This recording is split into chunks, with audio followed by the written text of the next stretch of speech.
नमस्कार, good morning, जोहार। JCERT की डिजी स्कूल में आपका स्वागत है।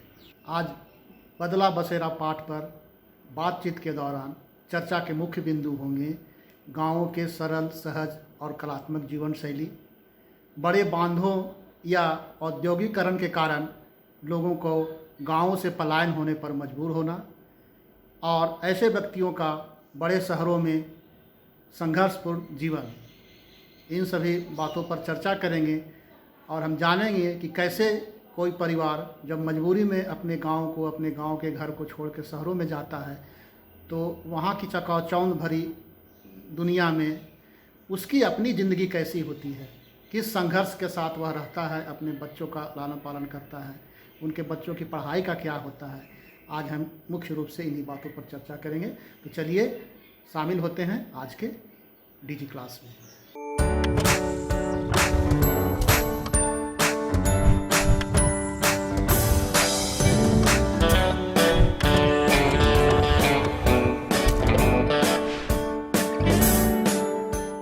हाँ बच्चों, तो पर्यावरण अध्ययन की पुस्तक हमारी दुनिया का पाठ 3, पाठ का नाम बदला बसेरा, और इसी से संबंधित डिजिटल क्लास का यह पहला भाग है। चलिए आज की चर्चा की शुरुआत करते हैं समलू के साथ। समलू भाई गोला गांव में रहते थे और वह गांव को छोड़कर अब कोलकाता आ गए हैं। आज समलू अपनी बेटी जया के साथ दरवाजे की चौखट पर बैठे बबलू का इंतजार कर रहा है। करीब 2 साल पहले समलू भाई का परिवार गोला गांव से कोलकाता आया था।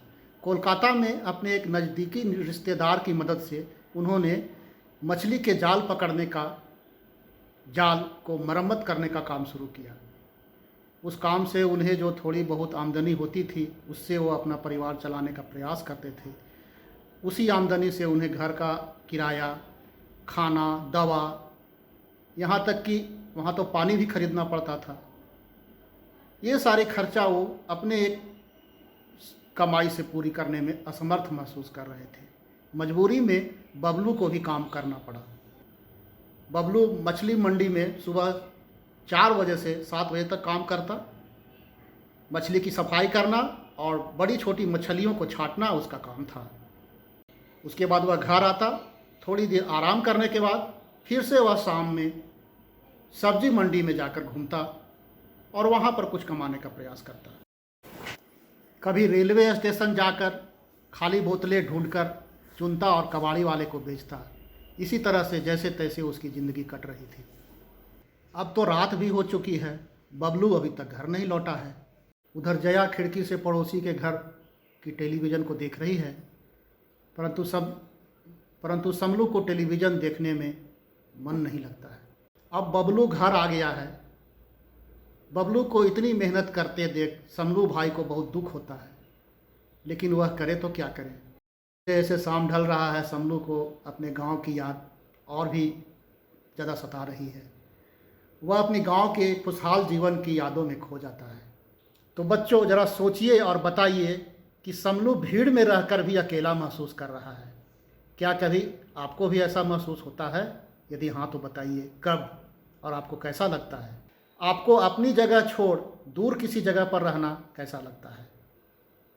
आप यह भी बताइए कि कुछ परिवार गांव से बड़े शहरों में क्यों आते होंगे। कुछ परिवारों को अपने गांव की ज़िंदगी को छोड़ के, अपने गांव के घरों को, अपने गांव के और परिवारों को, पड़ोसियों को, दोस्त को, रिश्तेदारों को छोड़ करके गांव से बहुत दूर क्यों जाना पड़ता होगा।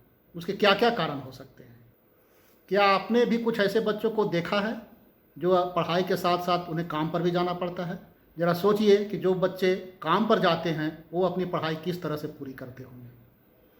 ज़रा इस पर भी सोचिए और बात कीजिए और बताइए कि ये बच्चे किन किन तरह के काम करते हैं और इन्हें यह काम क्यों करना पड़ता होगा।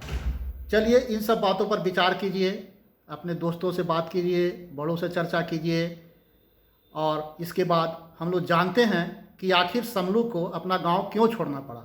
समलू भाई अपने पूरे परिवार के साथ गांव को छोड़ करके कोलकाता क्यों आ गए, वह क्या कारण रहा होगा। चलिए इसे हम लोग जानने का प्रयास करेंगे डीजी क्लास के अगले भाग में। धन्यवाद बच्चों। इस पाठ का पहला भाग समाप्त हुआ। अगले भाग में हम जानेंगे समलू भाई की पुरानी यादें।